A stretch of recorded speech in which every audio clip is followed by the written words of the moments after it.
Сәлеметсіздер ме, құрметті оқушылар? Қалайсыздар? Бүгін біз сіздермен осындай бір керемет есеп шығарамыз. ұбт-да келіп қалуы мүмкін есептердің бірі. Алып бастап көрейік. Мынау теңсіздіктің есебі. Енді оның дәрежесінде де айнымалы тұрады, негізінде де айнымалы тұрады. Яғни x-тің x дәрежесі деген типтегі есептер ғой. Қарайық оқушылар. Енді біз бұны былай шығарамыз, мынау x квадрат қосылған x қосылған 1. Осының x дәрежесі кіші. Мына 1-ді как бүйтіп жазамын ғой, мысалы. Любой санның 0 дәрежесі ғой. Демек 1 деп отқаным ол x квадрат қосылған x қосылған 1-дің де 0 дәрежесі ғой. Енді осы жерде көбіміздің қателесетін жеріміз, мұны бүйтіп қысқартамыз да, арада x кіші 0-ден деп есепті бітіре саламыз. Ол қате оқушылар, ол қате. Мен мысалы бүйтіп айтсам, қараңыздар. Мен мысалы бүйтіп айтсам, x-тің квадраты кіші 4-тен десем. 4 деген ол 2-нің квадраты, 2-нің квадраты десем. Бүйтіп айтпаймын ғой мен.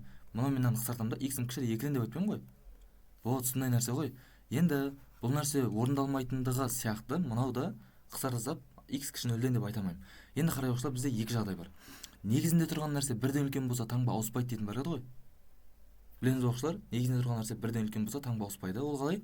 Мынау негізінде тұрған x квадрат қосылған x қосылған 1 деп тұрған нәрсең 1-ден үлкен болса таңба ауыспайды. Таңба ауыспайды деген қалай? Мына екеуін қысқартқан кезде x-ің кіші 0-ден болып қала береді. Ол нормально.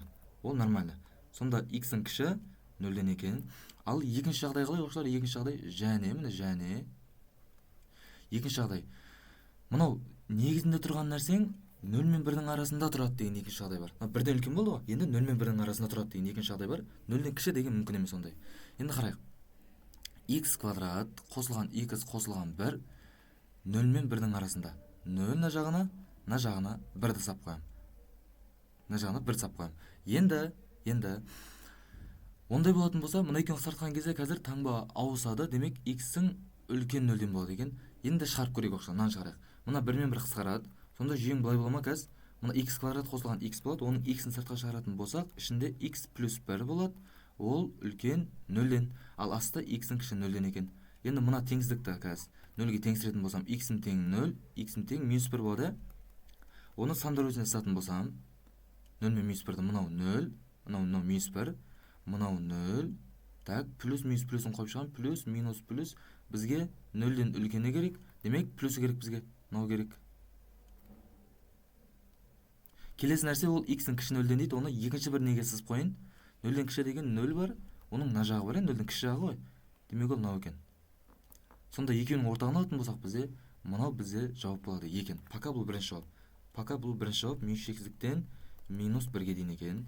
Ал екінші жауап кетті, мына шығарып көрейік.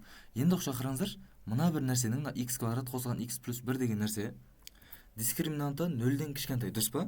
Мысалы қарайықшы оқушылар, менде мынандай теңдеу болсын, x квадрат минус x плюс 6 деген теңдеу болсын, ол үлкен 0 болсын. Міне үлкен 0 болып тұр ғой, ана жағы, дұрыс па? 0-ден үлкен ғой мынау. Енді мынаның дискриминанты 0-ден үлкен, дұрыс қой? Енді дискриминант үлкен 0 болса, мен шешім жоқ деп айта салмаймын оқушылар. Бұл теңдеу емес, теңдеу болса шешім жоқ болатын еді. Ал бұл артық 0-ден деп тұрғандықтан шешім жоқ емес. Егер дискриминант 0-ден үлкен болатын болса, онда x-ің кез келген сан бола береді. Яғни мына 0-ден үлкен дегенді қарамай қойсам болады, керек емес. Енді мынаны ғана шығарсам болды ғой маған оқушылар сонда. Түсіндіре алдым ба? Сонда мына екеуі қысқарады. Так, бұдан шығады сонда. Мына x квадрат қосылған x қана қалады. Оның сыртына x-ті сыртқа шығаратын болсам, x көбейтілген x плюс 1 кіші 0-ден, ал асты x-ің артық 0-ден екен. Сонда x тең 0, x тең минус 1 болады. Так, оны андай сандар өзіне сататын болса қалай болады? Минус 1 ашыңты бәрі, мынау 0. Так, плюс минус плюс бізге минусы керек, 0-ден кішкентай керек. Демек минусын бояйым. Ал келесі асты ол 0-ден үлкен деп тұр. Демек ол 0-ден үлкен деген 0-дің оң жағы екен. Сонда мынаның жауабы жоқ, мүлдем жауабы жоқ деген сөз. Тек қана біздің жауап минус шексіздіктен минус 1-ге дейін ғана болады деген сөз екен. Осы есеп ұнаған болса оқушылар, лайк басып, коммент жазып бөліп кетіңіздер. Келесі кездескенше аман сау болыңыздар.